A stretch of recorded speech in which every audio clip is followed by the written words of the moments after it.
Chers auditeurs, bonjour. Dans 2 ans, Kinshasa accueillera le 14e sommet des chefs d'État de la francophonie.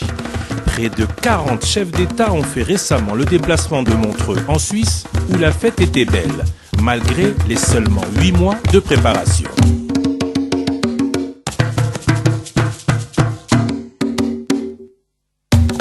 Au 12e sommet à Québec, au Canada, la ville d'Antananarivo avait été choisie, mais face aux événements politiques de Madagascar, c'est en urgence que la Suisse a récupéré l'organisation d'un événement qui, de l'aveu de tous, a été très bien organisé. Pourra-t-on dire cela dans 2 ans de l'édition congolaise, la première de l'Afrique centrale? Infrastructure routière, hôtelière, de communication, Kinshasa sera-t-elle prête? Qu'attend la capitale de cet événement? Dans quel état sera-t-elle ce jour-là? Nous recevons aujourd'hui, pour en parler, le gouverneur de la ville de Kinshasa, André Kimbuta. Cette émission sera à plusieurs thèmes. Outre Kinshasa 2012, on parlera donc de Kinshasa tout court. Dans quel état est notre capitale, autrefois appelée Kin la Belle?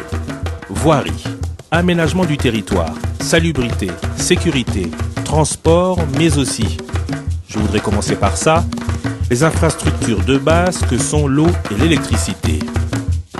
Monsieur le gouverneur, bonjour. Bonjour. Vous revenez de Montreux, après avoir été aussi à Berlin. Pour commencer, je voudrais qu'on parle de votre participation à l'AIMF. Pour ceux qui ne connaissent pas, c'est l'Association internationale des maires francophones.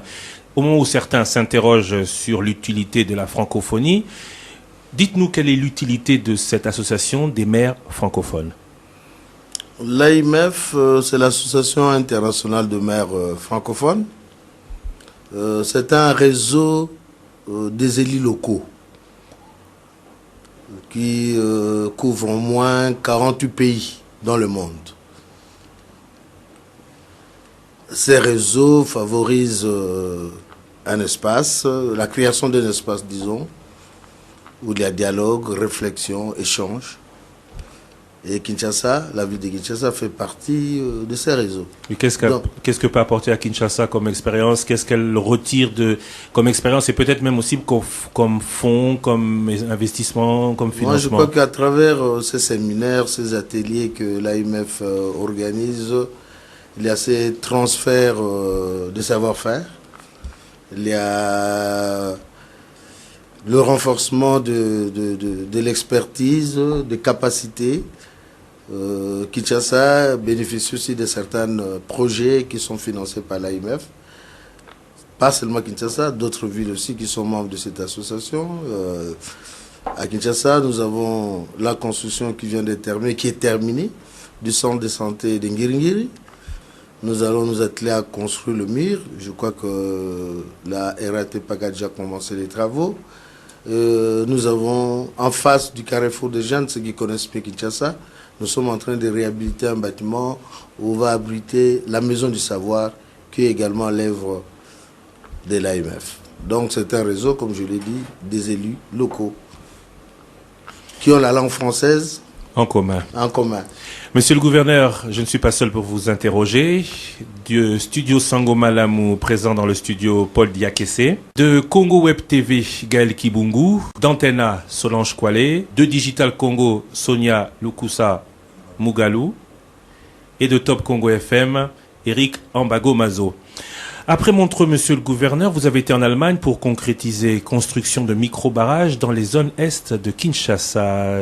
Quelle bonne nouvelle, dirait-on? Pourriez-vous aujourd'hui nous annoncer aux Kinois de Massina, de Kimanseke, de Maluku, Njili et autres qui, on l'a souvent entendu, sont un peu les enfants pauvres des 5 chantiers?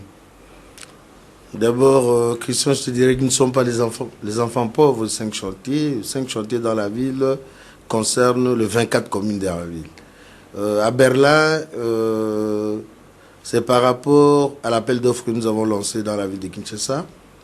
Dans notre feuille de route, concernant le volet énergétique, nous avons pensé à construire quelques micro-barrages dans la ville. Il y a une firme allemande qui a gagné le marché. Suite à cette commande que nous avons placée à cette maison, et ils ont bien voulu intéresser les autorités allemandes qui étaient surpris de voir que les Allemands sont bien accueillis à Kinshasa. Fort de cette commande-là, je disais, j'ai reçu l'invitation du ministre allemand de la coopération, le ministre fédéral de la coopération. Vous savez que c'est une fédération en allemande. Je me suis rendu, j'ai été reçu par le ministre allemand, qui était très intéressé du partenariat que la ville a conclu avec ces sociétés allemandes et qui m'a même parlé d'un montant de 70 millions d'euros que la République fédérale allemande avait mis à la disposition de la RDC. Ces crédits, en termes de dons, devaient risquer de tomber en annulation. Pourquoi? Parce qu'il n'y avait pas de projet déposé par notre pays. Il n'y a pas de projets qui ont été introduits. Là, je fais allusion, ça, ce n'est pas moi, c'est le gouvernement central. Malheureusement, à mon retour, le ministre de la coopération, son Excellence Raymond Tchibanda, était absent du pays, au Tchad. Vous avez suivi un peu la conférence sur le lac Tchad. Je devais lui faire part de cette audience, du contenu de cette audience. Malheureusement, il n'était pas là. Donc c'était ça le problème. Il m'a d'abord parlé de ces montants de 70 millions. Et grâce à la commande que la ville a passée à cette firme allemande, Energie Erne System, c'est ça le nom de la société, nous avons pu obtenir le financement d'une usine dans la ville de Kinshasa, thermosolaire. De fabrication de panneaux solaires? De panneaux solaires, tout ce qui est thermosolaire.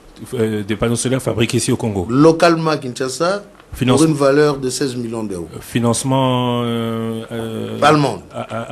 70 millions qui chôment, ça veut dire qu'il y a de l'argent en don disponible pour la RDC? Heureusement, j'ai demandé au ministre si on pouvait faire en sorte que ce crédit ne tombe pas d'annulation. Chose faite, j'ai ramené l'invitation de son collègue Raymond Tchibanda qui doit se rendre en Allemagne. Ça dépendra de la gestion de son agenda entre le mois de novembre ou décembre pour l'utilisation de ce fonds. Mais la ville, je confirme, avec force d'ailleurs, que la ville a obtenu 16 millions de dollars pour la fabriquer, pour la construction de cette usine thermosolaire à Kinshasa. Parlons un peu de ces micro-barrages. C'est quelle capacité installée pour donner l'électricité à quelle population? C'est 4 barrages dont la capacité de chaque micro-barrage est de 200 kWh. 180-200, c'est pour 1500 à 2000 familles.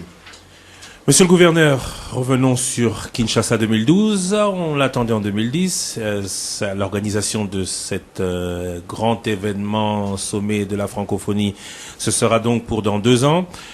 Ça s'est très bien passé à Montreux, je le disais. Montreux n'a pas eu beaucoup de temps, mais ça s'est très bien passé. Dans quel état est la ville? Est-ce que la ville pourra faire face?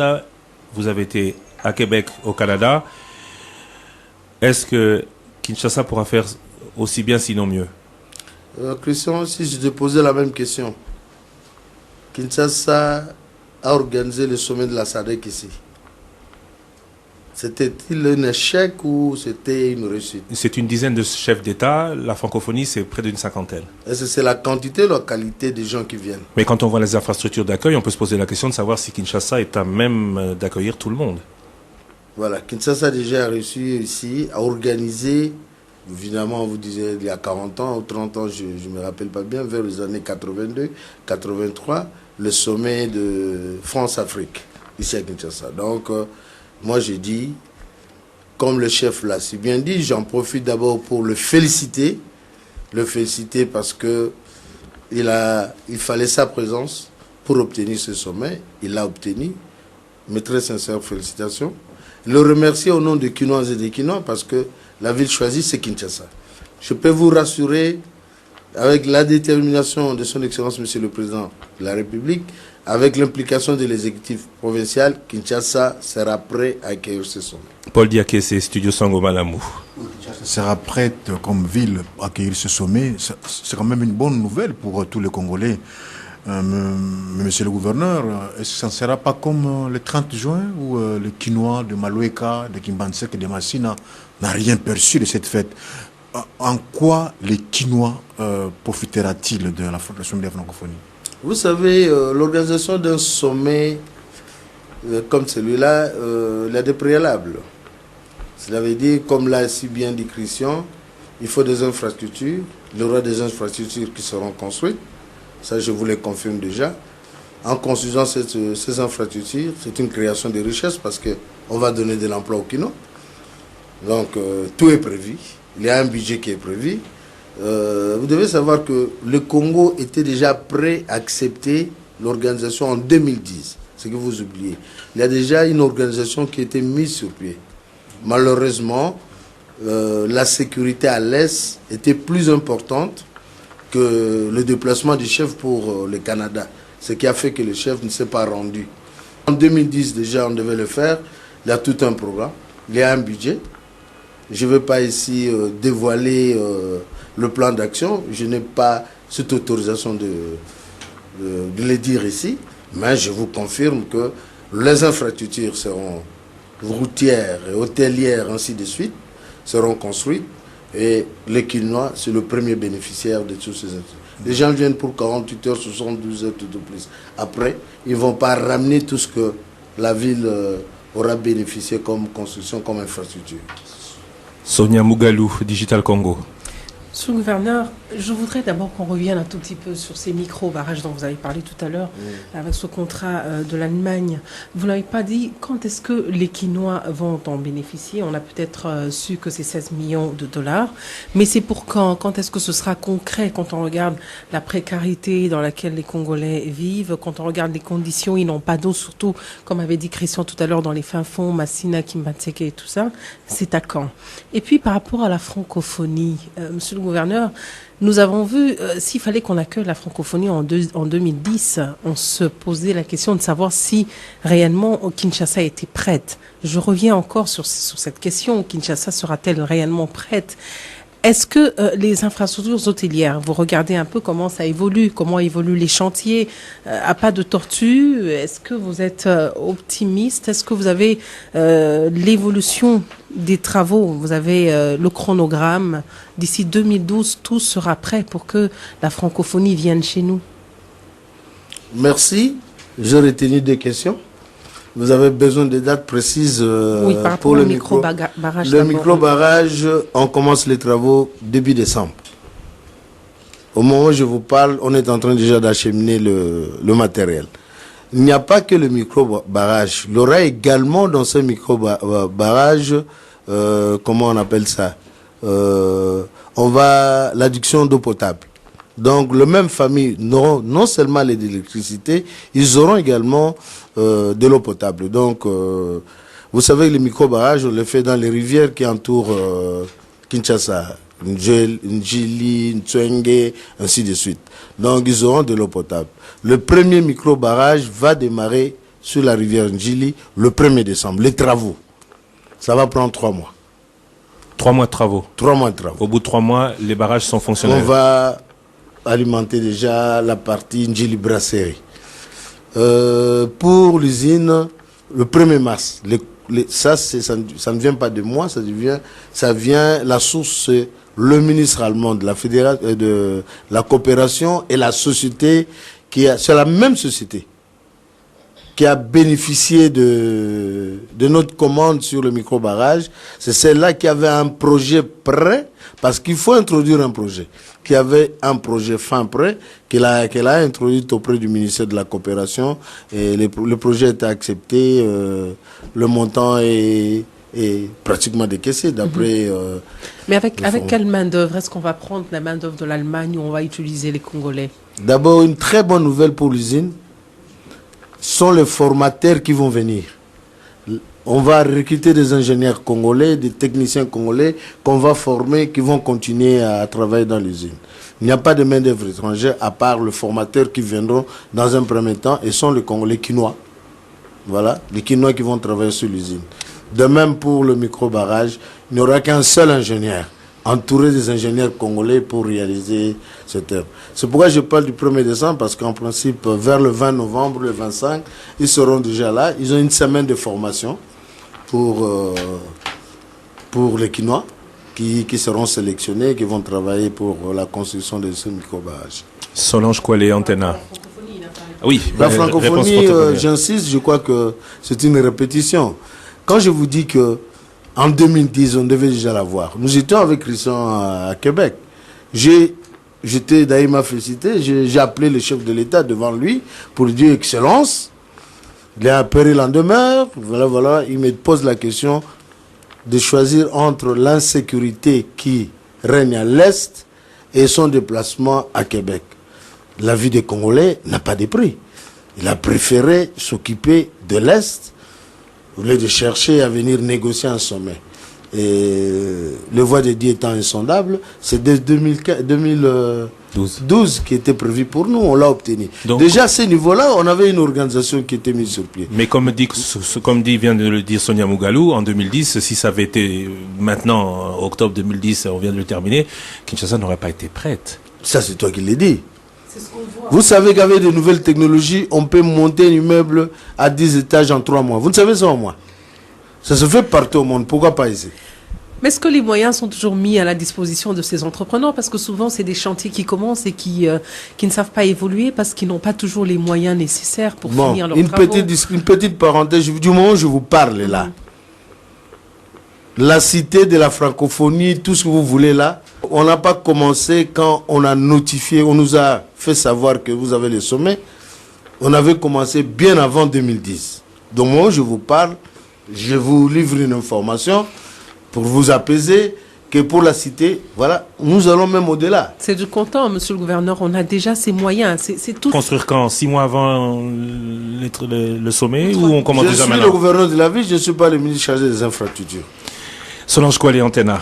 Merci pour la parole. Monsieur le gouverneur, j'ai 2 petites préoccupations. La première, vous venez de Montreux, vous l'avez dit, vous vous vantez que nous allons organiser le sommet de la francophonie ici en 2012. Tout le monde est content. Mais est-ce que vous-même, vous vous préparez déjà là-dessus? Pourquoi je pose cette question? Parce que nous savons que nous, Congolais, nous voulons toujours faire les choses, permettez-moi le terme, comme on dit, vite fait. Est-ce que vous-même, vous vous préparez? Depuis que vous êtes rentré, vous avez déjà réuni, ne fût-ce que les membres de votre cabinet pour en parler, pour une petite réunion préparative. La deuxième préoccupation, nous sommes le premier pays francophone, le Congo est le premier pays francophone. Mais vous ne pensez pas que ceux qui viendront pour ce sommet seront dessus, eu égard à l'état des écoles qui sont ici, eu égard à la façon dont les enfants, les Congolais, parlent mal la langue française? Vous pensez que nos hôtes ne seront pas déçus quelque part? Qu'est-ce que votre gouvernement va faire ou compte faire pour ne fût-ce que faire remonter les choses dans ce sens-là? Quelle est la politique éducative de votre gouvernement? Parce que nous allons accueillir la francophonie. Merci. Si moi-même je suis organisé, j'aimerais vous dire, madame, que à chaque fois qu'il y a sommet, il y a d'abord l'Assemblée générale de l'AMF. Donc c'est dans le même pays. L'exemple de Québec, on était là. Nous, on vient toujours une semaine avant le chef de l'État. C'est toujours le secrétaire général de l'OIF, dans l'Organisation internationale de la francophonie, qui vient clôturer l'Assemblée générale de maires francophones. Déjà, en sortant de là, j'avais soufflé à Christian que Abdou Diouf lui-même m'avait déjà dit, quand il a clôturé, il m'a appelé pour me dire que vous avez les sommets.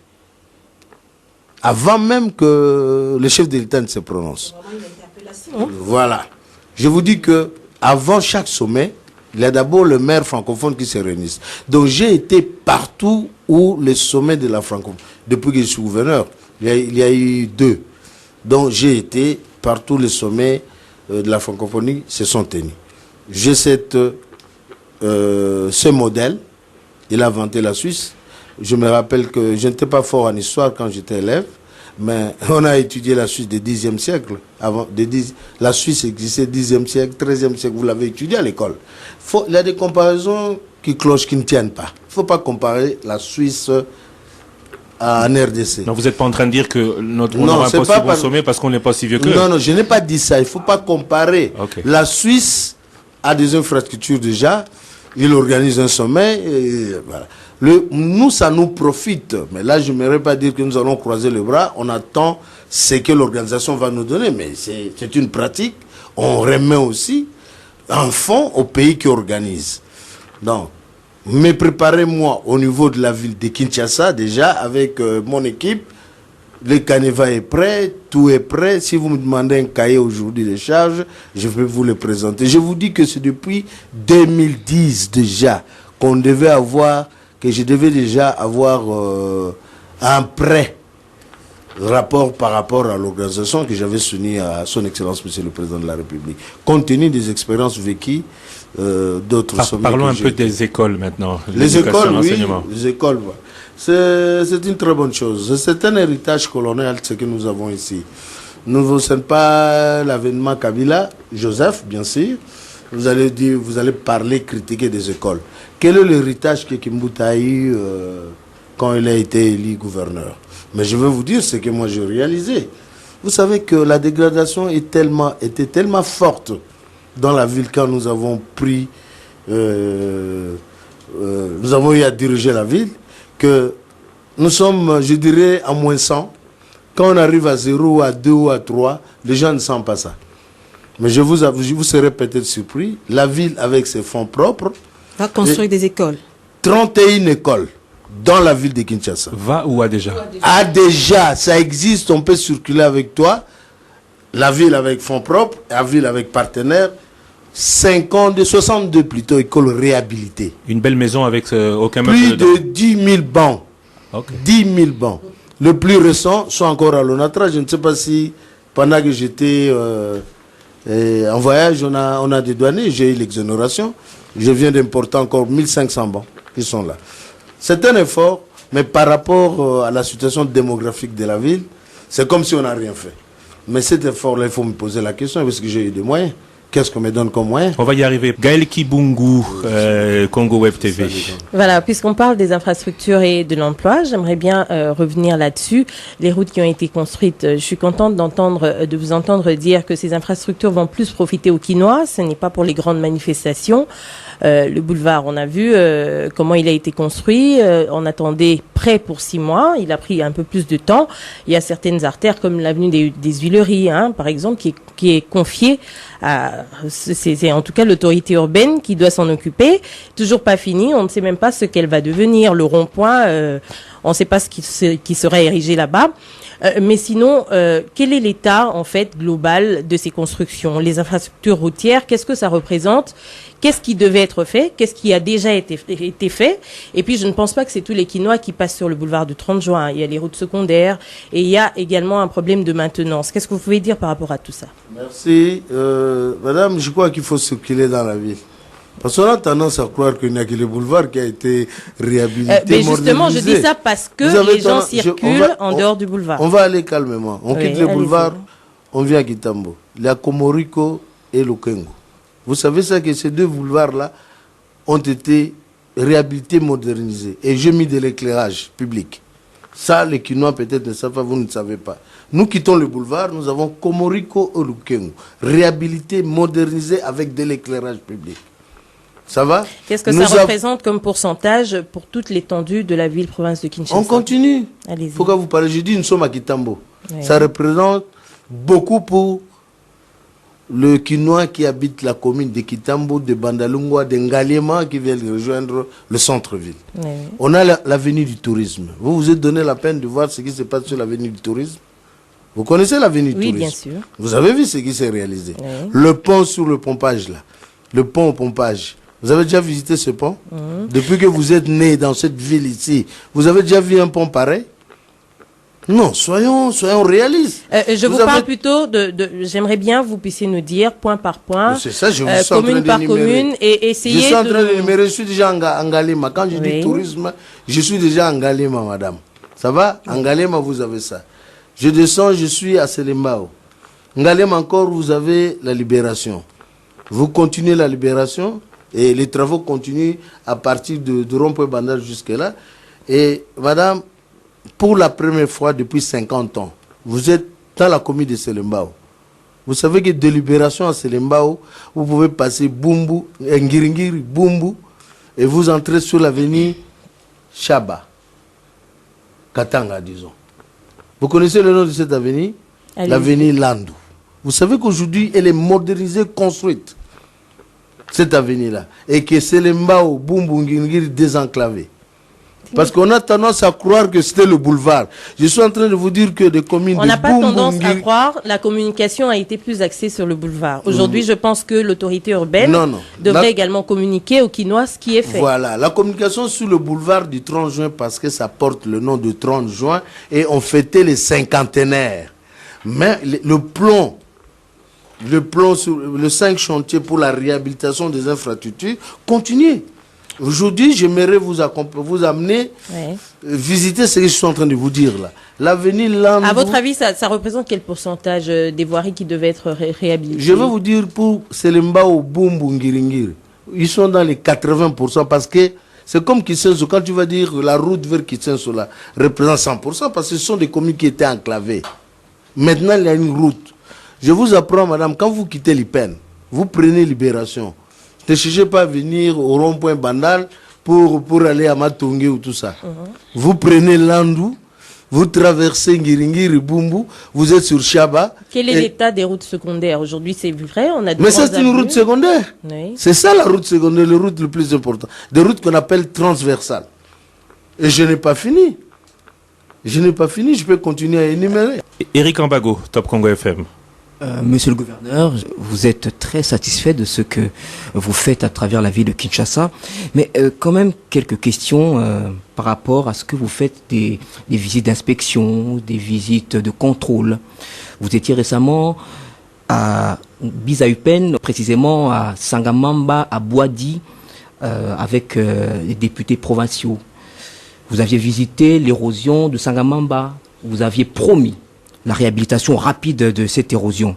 Depuis plus d'une année, ce n'est pas fait. L'érosion de Bolikango, c'est là, en prenant l'Alou, l'érosion avance. Les populations de ce quartier ont même mis une sorte de banderole sur la voie publique. Personne ne voit, on dirait, on ne s'en occupe pas. Boadi, vous avez promis même d'asphalter, parce que c'est une voie qui mène vers la rivière Lukunga. Vous aviez promis d'asphalter. Je pense que toutes ces promesses ont été faites au vu et au sous de la population congolaise. Jusqu'à aujourd'hui, rien n'est fait, il n'y a rien qui est fait. C'est simple, je vous réponds. Vous, les journalistes, vous avez tendance à oublier tout ce qu'on fait. Vous cherchez, c'est comme j'ai vu dernièrement là, tout ce qu'on avait comme immondice dans la ville. Maintenant, on commence à chercher même des recoins. Là, on peut trouver... Mais lorsque vous promettez, vous devez réaliser. Vous aviez promis. Autrefois, c'était... Je vais répondre, je vais arriver. Autrefois, c'était facile à Kina. Quand moi, j'ai pris le pouvoir au pont Kassavou, c'était des montagnes et des montagnes. C'était facile à filmer. Sur Saïd, facile à filmer. On ne cherchait pas. Maintenant, on cherche de coins. Vous cherchez là où on n'arrive pas. Mais pourquoi vous ne parlez pas de Mataba? Pourquoi vous ne parlez pas de Kingu? Pourquoi vous ne parlez pas de Maman Mobutu? Mais vous y êtes on se calme, c'est un programme. On se calme. Parlez d'abord... La bonne question serait la suivante pour encourager l'autorité qui travaille. Mais vous avez fait à Maman Mobutu, vous êtes en train de faire à Mataba, vous avez fait sur Kingu. Mais pourquoi vous avez oublié d'autres? Il faudra quand même parler d'abord des réalisations avant de parler de ce qu'on n'a pas fait. Je te parle de Sangamamba. Sangamamba est lié aux travaux de Kingu. L'évacuation. Vous êtes sur Laurent Désiré Kabila. Vous voyez le panneau qui est là. C'est bien écrit. Tout ce qu'on est en train de faire comme caniveau, c'est pour justement résoudre le vrai problème de Sangamamba. Je suis mathématicien malheureusement. Je ne suis pas ingénieur et tout. Sinon j'allais ingénieur en construction ou quoi. J'allais vous expliquer clairement comment la jonction qu'on est en train de faire pour attaquer l'érosion de Sangamamba. C'est pris en compte, ça je vous dis. Boadi, en tout cas, je ne sais pas quand ce que j'ai promis, je ne vois pas. Vous Ça, étiez c'est là vrai. avec le député Martin Kassongo, on a suivi ça dans les médias. non. Alors je ne sais pas, Boadi, peut-être je ne me représente pas très bien l'avenir. Je ne vois pas l'avenir Boadi. Vous habitez les quartiers... Vers l'avenue Marine, à côté de la borne, l'église. Ah bon, cet avenir est retenu. On ne sait pas faire tout à la fois. Nous allons arriver pour le problème de moyens. On ne sait pas également tout faire à la fois. Parce que nous avons élaboré un programme, je vais le dire, avec des prémices qui se sont avérées fausses maintenant. Vous savez que dans un syllogisme, lorsque les prémices sont fausses, la conclusion en souffre également. Donc, il doit suivre. Là, je vais vous répondre. C'est un problème de moyens. On ne sait pas tout faire à la fois.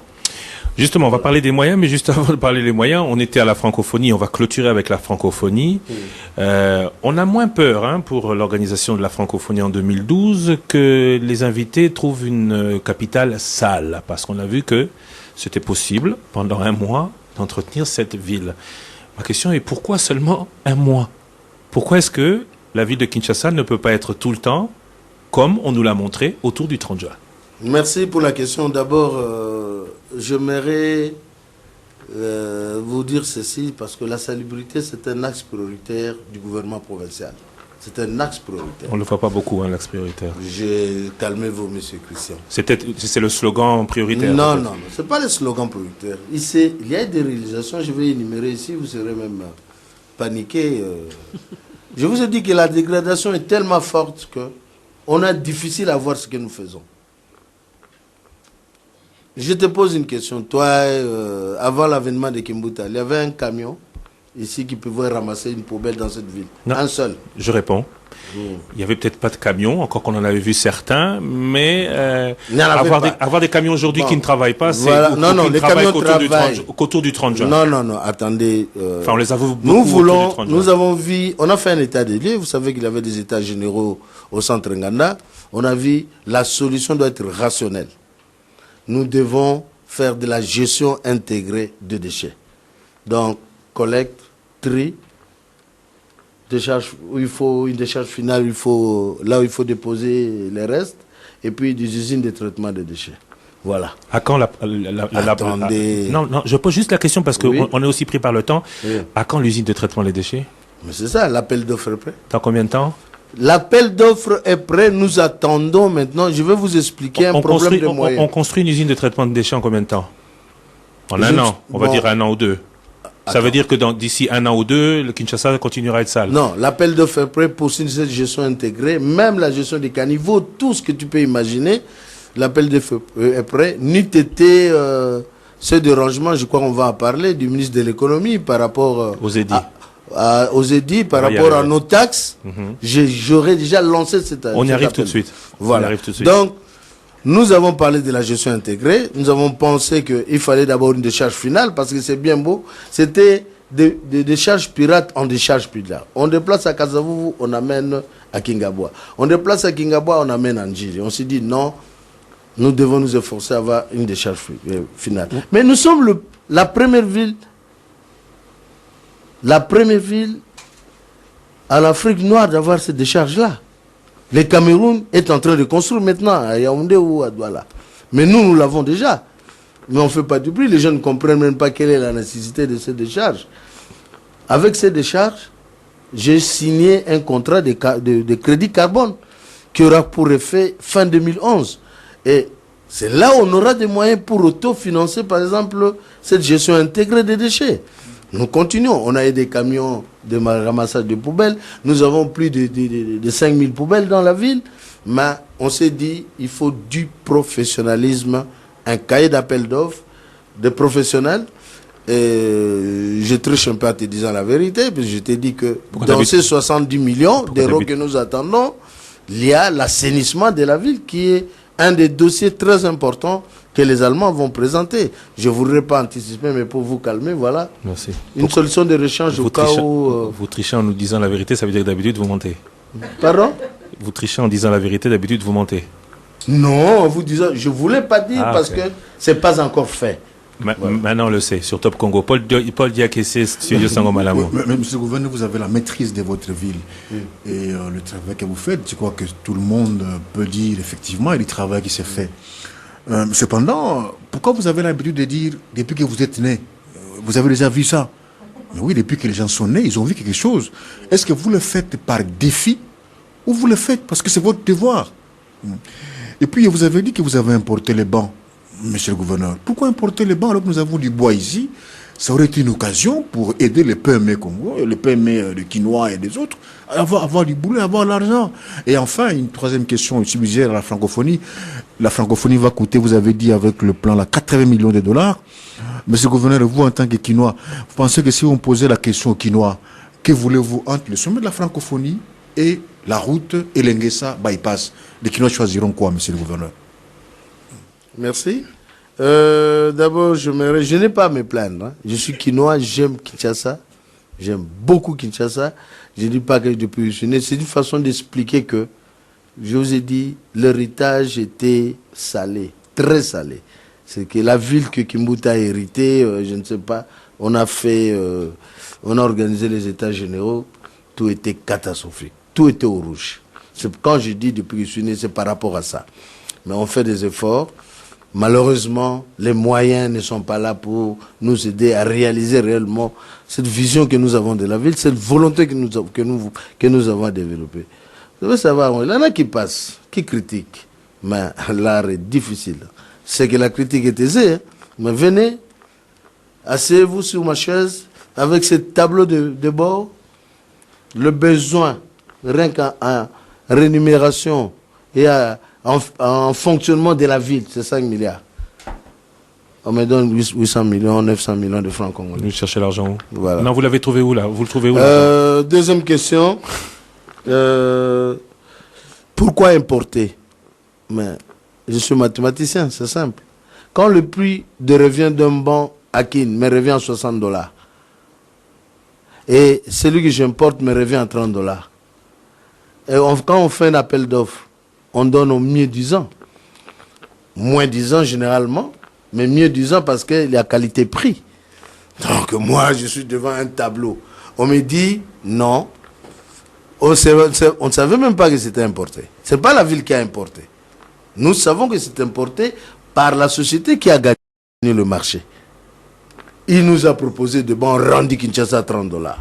Nos sociétés locales nous présentent de bons à Kinshasa à 60 $. On n'a pas assez de moyens. On fait quoi?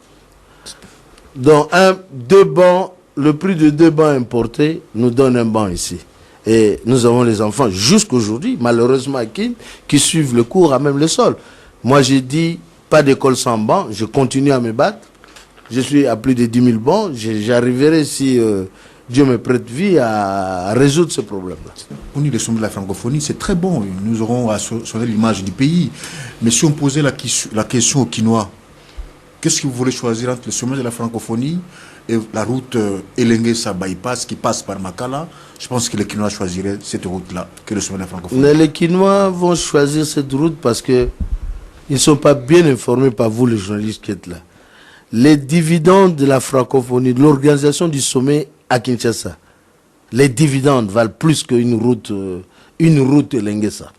Il faut bien expliquer aux Quinois les retombées de l'organisation de ce sommet à Kinshasa. Qu'est-ce que ça représente? Qu'est-ce que ça représente? C'est vous. C'est le travail que je vous demande à vous tous là.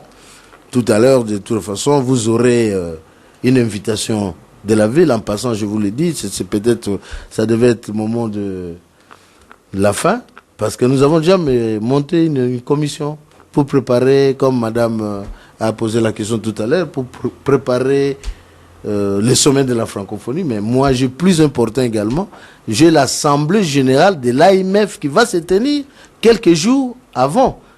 J'attends au minimum 600 personnes. Ça, c'est la ville qui va organiser l'assemblée générale de l'AMF à Kinshasa. Donc, il y a une commission qui va travailler là-dessus et vous serez là-dedans. On va vous donner des missions.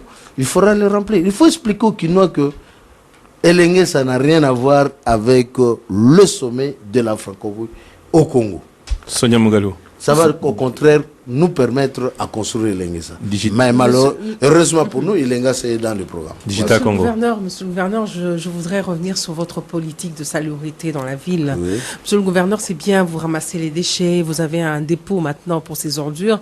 Mais quelle est la politique que votre gouvernement mène pour maintenir la ville propre?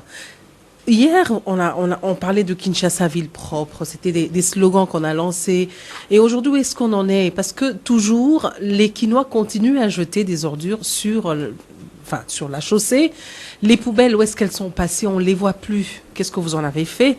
Et puis, monsieur le gouverneur, il n'y a pas que ces déchets qui rendent la ville sale. Il y a aussi ces garages tout au long le long des routes. Il y a même ces personnes qui vendent aux abords des routes. On les chasse et puis ils reviennent. Pourquoi, monsieur le gouverneur? Parce qu'il n'y a pas de suivi, ou qu'est-ce que vous faites pour régler cette Merci situation? beaucoup, c'est très important. Je crois qu'ils vous suivent, les Quinois.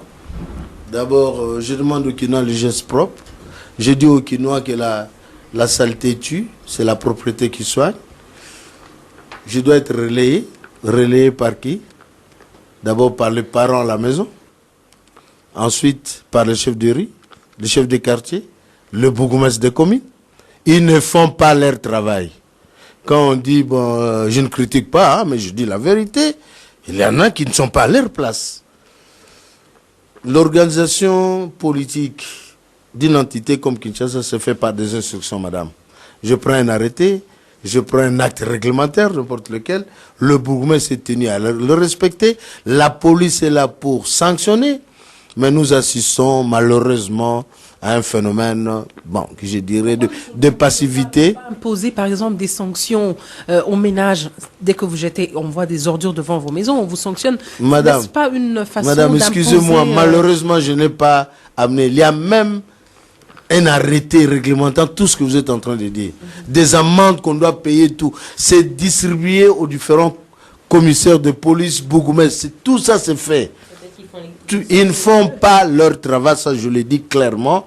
Vous savez que, je ne sais pas si vous étiez au courant, avant même que je voyage, je réunis l'ensemble, le bourgmestre, les commandants de police, du sous-siat jusqu'au district là. Monsieur le gouverneur, on pourra encore parler longtemps de cette salubrité. Pour vous, 2012, on sera prêt, la ville sera propre pour ce sommet? Je confirme, la ville sera propre. Elle n'a pas été seulement pour le 30 juin. Vous savez que l'assainissement coûte aussi à un prix. Au 30 juin, vous savez qu'il y a eu un décaissement pour tous les aspects. Et après, plus rien. Plus rien. Voilà. Parlons sous. On peut parler de ces édits, on peut parler de la rétrocession. Vous avez besoin de 5 milliards, vous ne recevez que 800 millions. Vous trouvez le solde où? Christian, nous avons d'abord décidé, quand on a pris le pouvoir, on avait décidé d'organiser les états généraux. Je fais la tournée dans les différents districts de la ville, autrement appelés districts, pour recevoir les cahiers d'appel d'offres, des cahiers de charge des forces vives de la population. Avec tous ces cahiers, nous avons convoqué les états généraux au centre Nganda et la sommation, la synthèse, les recommandations, les résolutions de ces états généraux, c'est ce que nous appelons programme quinquennal. Parlons de ce programme. Programme quinquennal évalué, qu'est-ce que vous voulez évalué à 1,5 milliard de dollars sur 5 ans. 300 millions par an. Minimum. Vous disposez de combien? Ce que j'ai parlé de prémices tout à l'heure, il y a des préalables. C'était la perception d'abord, première source de financement, la perception à la source de 40%. Ça n'a jamais été le cas. Je vous donne une information. C'est plus ou moins 600 milliards l'an que la ville, c'est que la ville de Kinshasa donne à l'État congolais. Le 40% dont on devait avoir en termes de rétrocession l'an, 240 milliards. Vous recevez 18 milliards. 19, 18 milliards. Vous voyez le décalage. Et encore, au moment où je vous parle, 8 mois d'arriéré. Aujourd'hui, vous avez mis en place des structures, notamment la première initiative, l'initiative première de la DGRK. Pour ne pas continuer à plairer. Oui, vous avez mis en place des initiatives. Combien génère-t-elle, la DGRK? Non. Je n'ai fait qu'appliquer les compétences qui me sont dévolues par la Constitution. Je crée ces régies financières. Est-ce qu'avec ces régies, vous arrivez à combler ce que vous ne recevez À mon pas arrivée, à la j'avais concession? 200 millions de recettes propres. Avec la DGK, j'atteins même 2 milliards par mois. C'est avec ça que nous essayons d'organiser les petits investissements que vous voyez. De recettes qui vont dans une banque. La banque constate que le milliard là est effectif, il vient chaque mois. Avec ça, vous pouvez construire, éclairer la ville comme on le fait, en passant pour dire à madame, Huilery continue, les travaux continuent. Le rond-point de Huilery là, madame, c'est par rapport à la route qui va partir de Sosimat. C'est ça que nous appelons la route, comment on appelle ça, l'autoroute qui va aller jusqu'à l'aéroport. Ça va? Comme on est en train de faire les études. Donc on doit intégrer cette route-là par rapport à Huilery. C'est pourquoi on a laissé... les études sont faites après les études sont en train de faire. Solange Kwale, en fait. Christian, si tu permets, je peux peut-être faire un pas en arrière pour poser une question sur la salubrité. Monsieur le gouverneur, je me rappelle qu'il y a de cela à peu près 9 mois, vous avez lancé une campagne contre l'insalubrité à la ville de Kinshasa et vous avez promis au quartier qui allait exceller dans la propriété $2500. Mais on n'en parle plus. On avait même remis au chef des quartiers des houes, donc quelques outils pour pouvoir donner à la population pour travailler. Mais depuis, on n'a même pas vu un seul quartier percevoir les $2500 et les quartiers sont toujours sales. En ce qui concerne les régies financières ou les régies telles que Rimoukin et Retranskin, si je me trompe pas, on n'en parle plus. La SONAS plutôt à l'époque, avait même remis un chèque à l'hôtel de ville pour la construction des logements pour ses agents.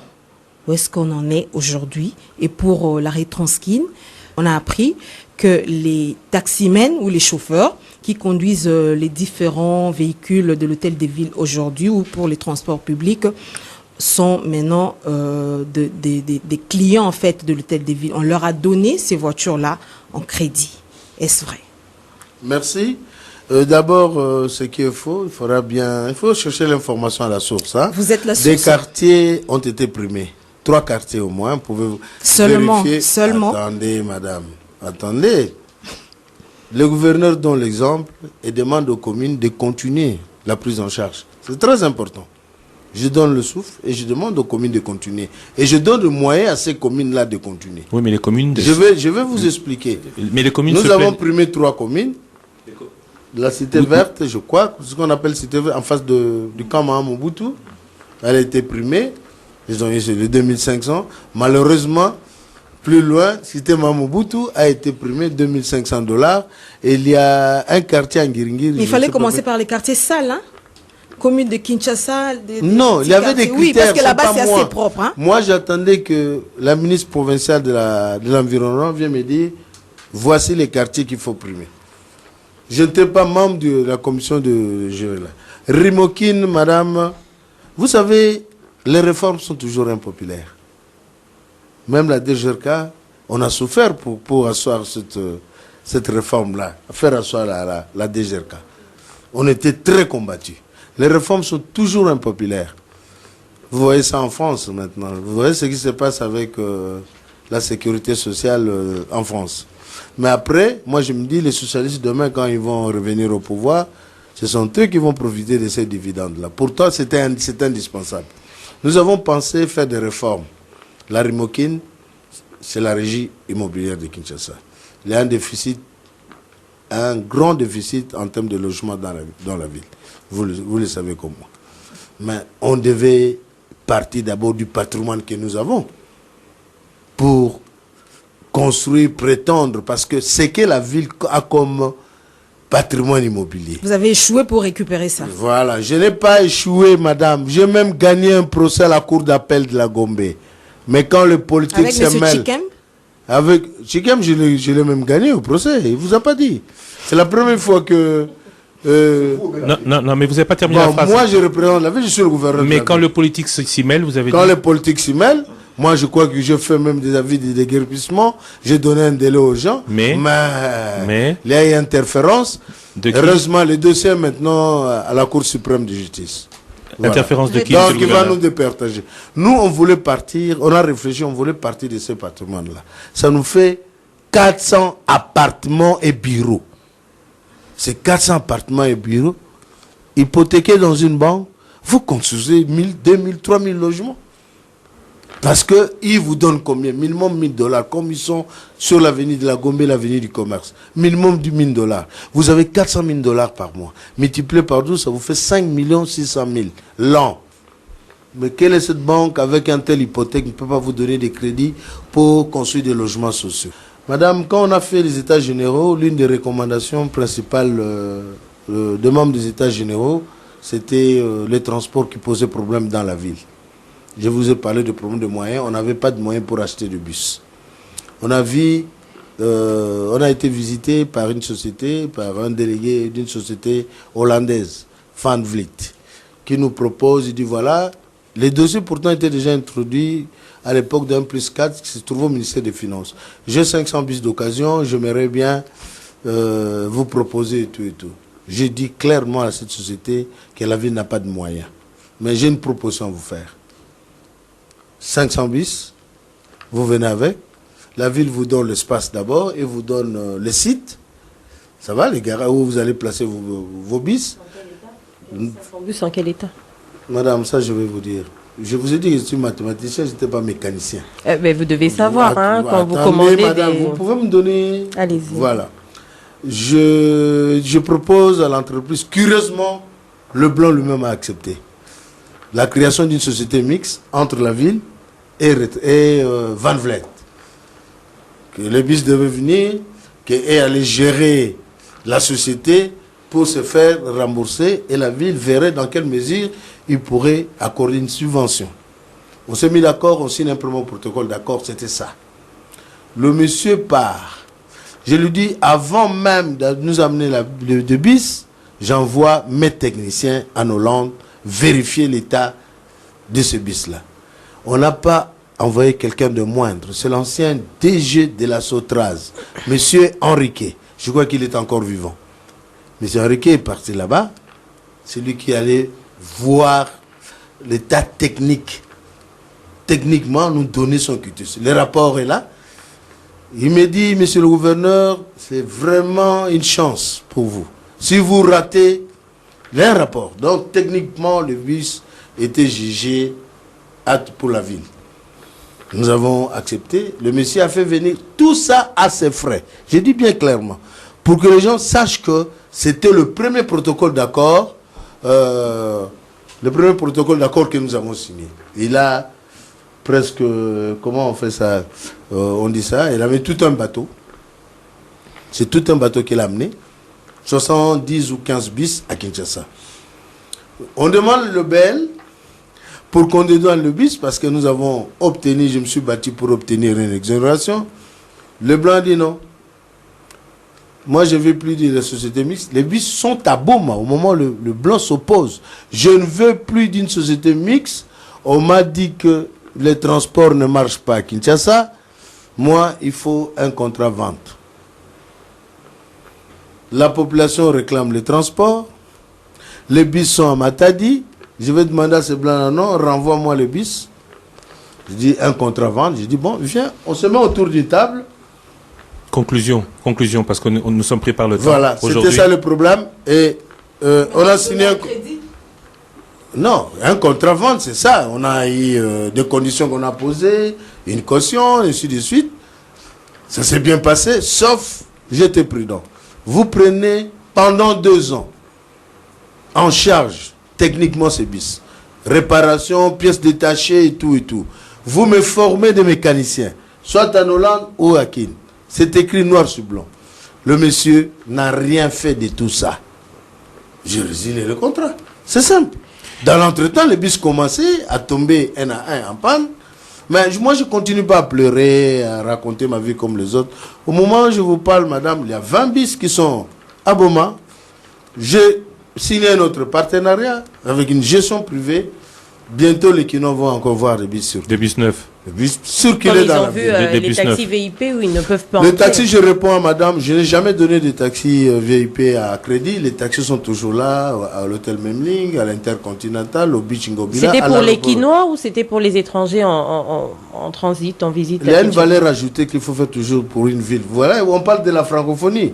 Ils sont déjà là, peut-être les experts. Ils doivent voir devant les hôtels s'il y a des voitures. C'est mauvais quand vous avez des voitures climatisées. Non, parce que les Quinois ont La compris répé- qu'ils auraient l'occasion de monter dans des taxis un peu plus luxueux que les Madame, ordinaires. moi je peux vous citer nommément des Quinois qui louent régulièrement ces taxis. C'est pas le Qui se Quinois promènent. moyen, hein? C'est pas le Quinois moyen. Mais les Quinois moyens, je parle de bus, je me suis battu encore. Il y a des bus qui viennent d'arriver qui sont à Boma à l'heure actuelle. C'était Gaël Kibungu. Parlons des édits, monsieur le gouverneur. Voilà, les édits. Les édits, en fait, pour le profane, sont des lois provinciales que l'Assemblée provinciale prend. Le ministre de l'économie nationale, par une note circulaire, suspend les édits. Est-ce que, je vous pose à vous la question, un acte juridique de valeur inférieure peut-elle, ne fût-ce que rapporter un acte juridique de valeur supérieure? L'édit à force de loi. Comment vous prenez, même son arrêté ministériel n'a pas force de loi, n'est pas au-dessus de l'édit. Donc. Il n'y a que la loi adoptée par l'Assemblée nationale, promulguée par le chef de l'État, qui peut rapporter, annuler l'édit. Le ministre de l'économie parle de violation. D'abord, c'est une interprétation que je dirais extensive. Soutenu par le Premier ministre. Non, extensive du Conseil des ministres. Mais aujourd'hui, il est soutenu par le Premier Voilà. ministre. On a relevé deux cas. On a parlé de l'attaque sur l'embarquement et tout de Bas-Congo et l'attaque sur le produit pétrolier à la province orientale. Il a extrapolé, il a fait une interprétation extensive. Il y a une constitution qui existe, qui a donné du pouvoir aux provinces. Nous avons un édit. Attendons la loi sur la nomenclature des taxes, la loi sur les finances. Ces deux lois-là, d'abord, légalement, je vous ai dit, un acte juridique de valeur inférieure. Parce que le ministre de l'économie, c'est un intellectuel, un grand intellectuel.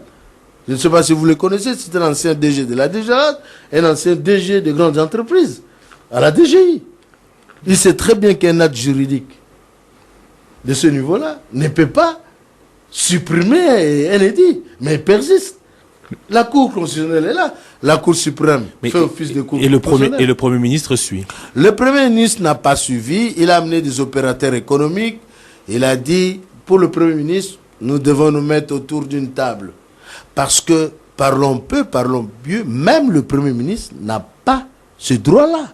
Ça, c'est violer la Constitution. Le Premier ministre il est prudent, il n'a jamais écrit. Ok. Le Premier ministre n'a jamais écrit comme le ministre qui fait d'abord une note circulaire. Non, nous devons être un responsable parce que je sais que les provinces sont des cobayes. La décentralisation, c'est une nouveauté dans notre pays. Nous sommes des cobayes et c'est erreur. S'ils réagissent, ces gens-là, ça passe. S'ils réagissent, ça casse. S'ils ne réagissent pas, ça passe. Mais là, nous disons au ministre de l'économie nationale, les provinces ne vont pas céder, surtout la ville de Kinshasa. La taxe sur vente, nous le faisons déjà avec la sucrière, nous le faisons avec Bras Congo, Bras Lima. Il n'y a pas une double imposition. C'est additionnel par rapport à l'ICA, à l'impôt. Est-ce que nous, on a violé la Constitution?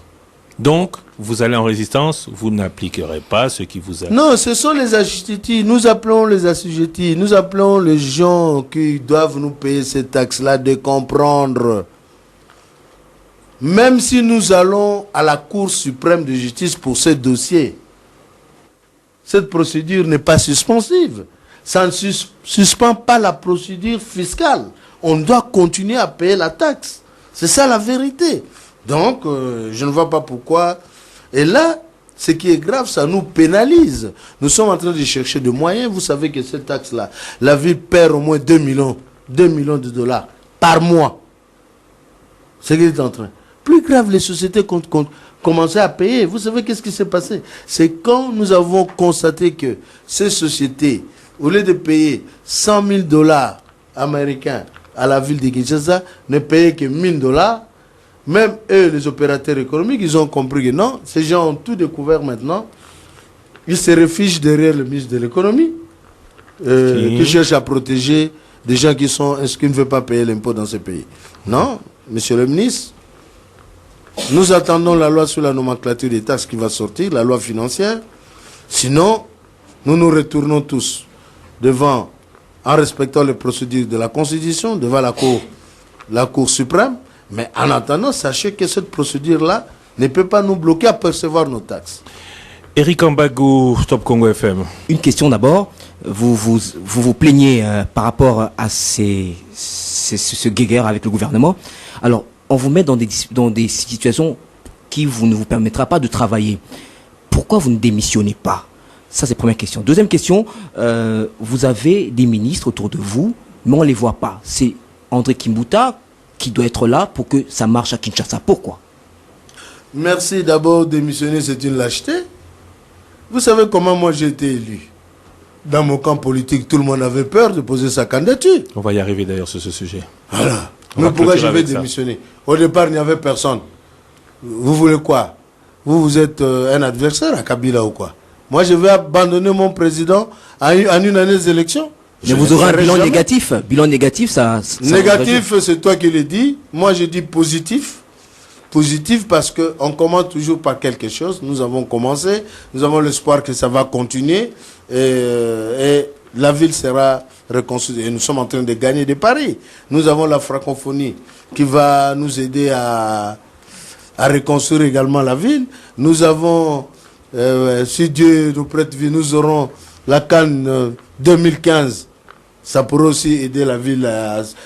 Moi, je suis optimiste. Je ne peux pas lâcher. Et quand vous dites que je suis seul, non, je ne crois pas. Je crois pas. Il y a des gens qui m'appellent pour féliciter tel ministre, Madame Olenga, des gens qui m'appellent pour féliciter. Je vous apprends que mon ministre de l'Agriculture vient de réaliser 8000 hectares avec les tracteurs que le chef a mis à notre disposition. On ne les connaît pas beaucoup, hein. On connaît Madame Olenga, les autres on ne les connaît pas beaucoup. C'est vous qui ne les connaissez pas. Les autres, parce qu'on ne les voit pas sur le terrain. Le fermier les connaît, parce que lui, je vais vous surprendre, ce monsieur-là a dit au week-end dans la ville de Kinshasa, dans la partie urbaine, il passe la nuit à Maluku. Chaque week-end, il est là-bas. Parlons politique, on va terminer avec ça d'ailleurs. Monsieur le gouverneur, vous venez de le dire, la ville, tout le monde l'a vu, hein, lors des dernières élections, elle a été largement remportée pour la présidentielle, le candidat Jean-Pierre Bemba, et pour tout ce qui est législatif et même provincial par l'UN, l'opposition. Comment vous êtes-vous fait dans cet environnement élire? Et comment tenez-vous toujours 3 ans et demi après, alors que l'on voit même que le président MLC de l'Assemblée provinciale subit la foudre de ses pairs et que votre vice-gouverneur est sous le coup d'une motion de défiance? D'abord, la généralisation est abusive. Je ne veux pas parler des autres, je parle de moi. Moi, j'ai dit mon secret simple. Contrairement à ce que vous pensez, lisez la Bible, appliquez ce qui est dit dans la Bible, les miracles vont se réaliser. On parle de mort. Kimbuta, c'est un miracle. Il lit la Bible, il applique ce que la Bible dit, et il a réalisé ce que vous appelez miracle. Mon secret, c'est celui-là. Vous dites Bible, certains disent mort. Moi, je dis Jésus-Christ. Voilà. Paul Diakessé. Monsieur le gouverneur, j'étais le premier jour, vous avez lancé votre campagne à l'école qui est juste rond-point à Victoire. Les victimes plutôt, à Bandal. J'étais de ceux-là qui pensaient que vous ne serez pas élu. Et si vous le serez, vous ne ferez pas plus de 6 mois. Mais vous venez de faire 3 ans. Bon, je me demande quel est le secret de votre longévité. Vous avez dit la Bible. Peut-être qu'il faut prouver que c'est la Bible. Mais dans cette question-là, j'ajouterai ce conflit qu'il y a à l'Assemblée provinciale de Kinshasa. Est-ce que ça vous arrange ou ça ne vous arrange pas? Parce qu'on a l'impression que vous tirez le ficelle pour que le conflit perdure. vous êtes à l'aise, vous travaillez sans interpellation, sans répondre aux députés, etc. Et troisième préoccupation, c'est par rapport au député provincial Martin Fayoulou. C'est votre ami, tous les Kinois savent que vous êtes des grands amis. Là, il a voté pour vous. Mais qu'est-ce qui fait qu'aujourd'hui, ça ne marche plus? C'est lui qui est devenu votre principal pourfendeur, monsieur le gouverneur. C'est 3 questions. Ça. Merci beaucoup. Je vais commencer par la dernière, par Fayoulou. Si je me trompe, vous allez rappeler les 2 autres. Hein. Effectivement, comme vous l'avez dit, je l'ai considéré comme un ami. Moi, je l'ai considéré comme un ami depuis toujours. Je suis à la base, je dirais même de la publicité gratuite pour ce monsieur. Parce qu'il avait un bistrot à Kassavoubou, au rond-point. Ma cousine m'a cherché pour que je vienne prendre la bière là-bas. Comme j'étais président de V Club, un homme populaire, chaque soir j'étais là-bas et le bistrot était connu de tout le monde, Kin Bouffe. Il a quitté le pays, il était dans un pays africain. Moi j'étais à Paris, c'est moi qui l'ai encore recherché et je l'ai eu. Et j'ai retrouvé ses coordonnées, on a bien causé une fois ici. Bon, tout allait bien. J'étais au ministère de l'Intérieur, je prenais mes repas. Même quand j'étais élu gouverneur, s'il y avait un coin que j'allais, c'était celui-là. Martin était la base de la première motion que j'ai eue. La vérité, c'est celle-là. Monsieur Martin Fayoulou veut devenir gouverneur. C'est tout. Il a demandé à Jean-Pierre Mbemba, qui a refusé.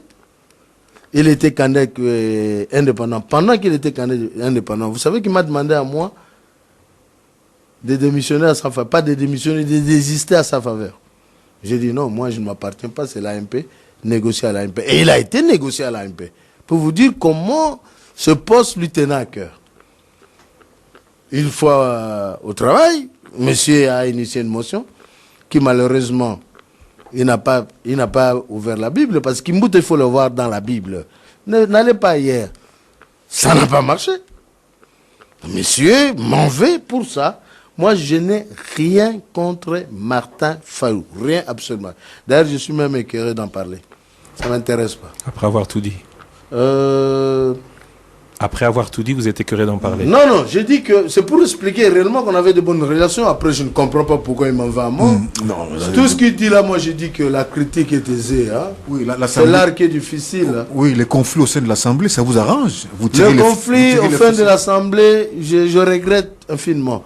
Je vous dis que nous sommes en train de souffrir. Au moment où nous parlons, ça c'est encore un autre message. Tous les comptes bancaires de la ville sont saisis par le tribunal de commerce. Les gens s'arrangent maintenant, ce qui s'est passé avant moi, avec mes prédécesseurs. Un dossier de 1983, 1985, ils s'arrangent et toujours la ville est condamnée à défaut. Donc ils s'arrangent pour que nous ne soyons pas notifiés et on nous condamne à défaut. Au moment où je vous parle, les comptes se saisissent. Moi, j'ai un projet dédié pour que on n'arrive plus à toucher au compte de la ville. Mais je vais le faire passer comment si l'Assemblée est en pleine crise. Je ne tire pas des ficelles. Ntsingi a été désavoué par la majorité des députés, mais la Cour suprême a décidé autrement. Pour la Cour suprême, il y a eu violation de leur propre règlement d'intérieur. C'est que moi, je veux qu'aujourd'hui, qu'on mette de l'eau dans le vin, que la première institution de la ville reprenne du travail. Parce que là, au moment où je vous parle, je n'ai même pas de budget. Je n'ai pas de budget. Pourquoi ça va m'enchanter? Vous pensez que parce qu'il y a eu 33 députés autour qui ont fait un camp contre Ntsingi et que c'est les 33 seront contre Kimbuta? C'est pas Kimbuta, c'est contre. Non, les 33 ne seront jamais contre Kimbuta. Ils ont essayé ça plusieurs fois.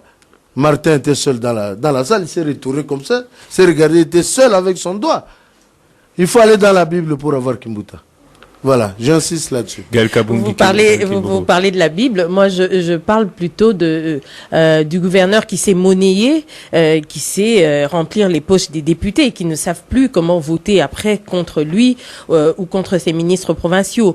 Mais j'aimerais également parler d'André Kimbuta, qui semble être un but de lui-même, qui n'aime pas la critique, qui se met à dos les gens qui le critiquent. Est-ce que vous ne pensez pas que la critique va vous aider à améliorer les choses? Ça peut être positif, négatif, mais ça fait réfléchir. Et de l'autre côté, j'aimerais bien parler de l'époque tolérance zéro. C'est maintenant. Est-ce que André Kimbuta va continuer à se lamenter sur ses ministres ou ses subalternes qui ne font pas bien leur travail, où il doit sanctionner justement pour que les choses se remettent en marche? Oui, merci. Je ne suis pas ami de ma personne, hein, madame. L'humilité, c'est ça ma vie. Chercher à fouiller un peu dans ma vie, j'ai toujours partagé. Je ne m'ennuie pas. J'ai une façon de vivre avec les gens. Les députés qui m'ont voté, certains ont dit on ne pensait pas qu'on pouvait être à table chez toi. Parce que vous n'avez pas vu ces députés quand ils étaient élus, quand nous on faisait notre campagne. C'est ma façon de vivre avec les gens. Je suis avec les Che Guedelari jusqu'aux savants à l'Unikin. C'est pour ça que vous les entretenez, ils sont dans la rue. Non, pas les entretenir. Il y a madame, l'argent pour corrompre, on n'en a pas. On ne sait même pas corrompre une personne. Vous allez lui donner combien? Je vais acheter des maisons à tous les députés. C'est ça la vraie corruption. Donc il faudra sur 40. Le dernier projet de budget, le dernier budget a été voté à 44. À 44. 100 000 $. Donc je dois avoir 4 400 000 $. Non madame, non, on corrompt personne. Je sais parler, je sais bien vivre avec ces gens. C'est tout.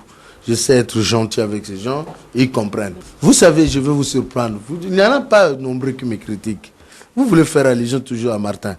Le jour où Martin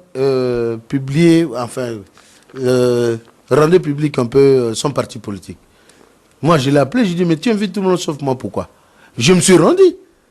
Je ne sais pas être rancunier. Ça n'existe pas. S'il m'invite demain, André, on va manger, on ira manger parce qu'il y a une vérité, je ne me reproche rien du tout. La tolérance zéro, madame, je sanctionne. Mais vous n'êtes pas au courant. J'ai suspendu dernièrement 6 bourgmestres. Mais je ne sais pas les révoquer. Lisez la loi, madame. Ils sont nommés par ordonnance. Moi, je les suspends, je mets les dossiers, je transmets les dossiers au ministère de l'Intérieur. Je ne sais rien faire plus. Monsieur le gouverneur. Oui, monsieur le gouverneur, est-ce que vous êtes aussi gentil ou vous avez été aussi gentil envers monsieur Clément Bafiba, qui est parti à votre place, je pense. C'est vous qui aurez dû quitter. Monsieur Clément Bafiba est vice-gouverneur de la ville. Depuis quand il est parti? Non, quand il avait des problèmes, non. Je parle de problèmes qu'il a eu. Monsieur Clément Bafiba a eu des problèmes, malheureusement, madame. J'étais hospitalisé en Europe. Mais il paraîtrait que c'était vous qui étiez derrière les dossiers. Quel dossier? C'était un dossier financier et que lui, il a été... Ce n'est même pas un dossier financier. Oui. Ce sont les députés deux députés provinciaux qui se disputaient un chantier à Kingabwa. C'est tout. C'est pas ce que nous avons appris. Hein. Non, moi je vous donne, vraiment, je vous explique. C'était l'honorable Jekoko et l'honorable Mbingama. Chez moi, il n'y a pas de secret. Alors, comme Jekoko s'est dit que c'est lui qui a tout fait pour que le gouverneur réalise ses projets, et Mbingama sentant que sa base, il va perdre sa base, il y a eu cet affrontement-là. Et on a dû interpeller le vice-gouverneur pour une question d'actualité. Et il a risqué son poste. Non, il a même eu une motion. Il a eu une motion. Il est à la Cour suprême. Pardon? Il est à la Cour suprême maintenant. Il est à la Cour suprême, il est encore vice-gouverneur, on attend. Non, je ne peux pas. Vous n'êtes pas derrière ce dossier non plus. C'est la meilleure cohabitation qui puisse exister. D'accord. Posez la question à Clément Bafiba, il va vous dire. La meilleure Merci beaucoup. Vous ne laissez pas déranger. Merci beaucoup, monsieur le gouverneur. Merci à vous, chers confrères, d'avoir accepté de participer à cette émission qui devait durer qu'une heure, qui est presque à 1h30. Les dernières questions. Il y a 3 ans et demi, ou il y a presque 4 ans, oui, le président Joseph Kabila n'était pas bien élu à Kinshasa. Vous êtes gouverneur PPRD. Est-ce que vous pensez, pouvoir faire changer la donne en 2011? Je ne sais pas si le président Joseph Kabila sera candidat, mais si candidat de votre parti se présente, afin que celui-ci ait meilleur score que celui obtenu en 2006. Merci, Christian, pour la question. D'abord, j'aimerais vous n'êtes pas quinois, j'aimerais vous dire quelque chose. Je suis quinois. De positif. Je suis quinois. Vous n'êtes pas quinois. Qu'est-ce qu'un quinois? Vous êtes bruxellois, vous n'êtes pas quinois. Vous devez retenir une chose très importante. Les quinois ont une qualité. Ils sont très reconnaissants. Ils ne sont pas ingrats. Je viens de le vivre avec Veclub. Je suis rentré de l'Europe mardi soir. Vert Club a été consacré champion de la Linafoot. Et ma maison était inondée de monde. C'est pour venir me remercier. Ça, c'est ça les Quinois. Par contre, le même Kimbout était chassé par le même Veclibien.